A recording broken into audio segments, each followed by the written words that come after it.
Hello everyone, આજે હું તમને ચંદ્રશેખરાષ્ટકમના આગળની પહેલાં સ્ટોરી કહીશ કે જેથી તમને પાઠ કરવામાં તમારું દિલચસ્પી વધે. જે વિશે આપણે વધારે જાણતા હોઈએ ને તો એ પાઠ કરવાની એ મજા આવે. તો સાંભળો, ચલો આ એક સ્ટોરી બહુ જ સરસ છે. મુકુંદ નામના એક બ્રાહ્મણે પુત્રની કામનાથી ઉગ્ર તપ કર્યું. આશુતોષ સદાશિવે પ્રસન્ન થઈને કહ્યું કે હે મુકુંદ, શાંત થા.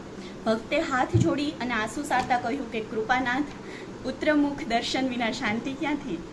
શિવજીએ કહ્યું કે સમય આવે મળી રહેશે. બ્રાહ્મણને તો બંધત્વ ટાળવાની ઉતાવળ હતી. એણે તો પ્રાર્થના ચાલુ જ રાખી. ત્યારે શંભુએ કહ્યું કે જા, તને ઉતાવળ છે તો તને એક પુત્ર થશે. તે જેવો સુંદર એવો જ સુશીલ છતાં અલ્પાયુ થશે. મુકુંદને ત્યાં દેવના જેવો ક્રાંતિવાળો એક પુત્ર જન્મ્યો.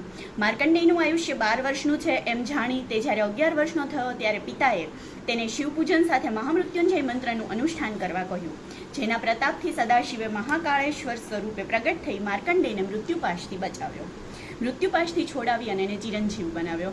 આથી જ આપણે દરેક કંકોત્રી, દરેક સારા પ્રસંગે આગળ ચી લગાવીએ છીએ. ચિરંજીવ બનાવ્યો કે જે અનંત કાળ સુધી જીવંત રહે છે. તો યમપાશથી છૂટવા માર્કંડેયે કરેલી આ સુંદર સ્તુતિ સ્વજનો પોતાના જન્મદિવસે શિવ સહિત માર્કંડેયનું પૂજન કરી અને ભાવથી ગાય છે. તમને લોકોને કદાચ ખ્યાલ ન હોય તો આ માર્કંડેશ્વર મહાદેવનું મંદિર પ્રાંતિજથી એક નજીક નદી આવેલી છે. એ નદીના કિનારે છે.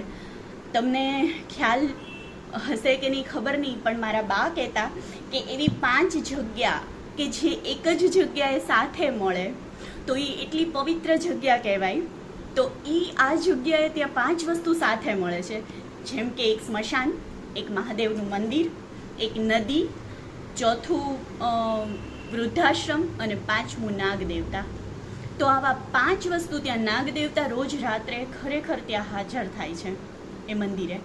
તો આ 5 વસ્તુ એ જગ્યાએ ત્યાં સાથે છે. તો એ જગ્યા એટલી પવિત્ર છે. અને જો તમને શ્રદ્ધા હોય તો માર્કંડેશ્વર મહાદેવના દર્શન કરવા જજો ત્યાં.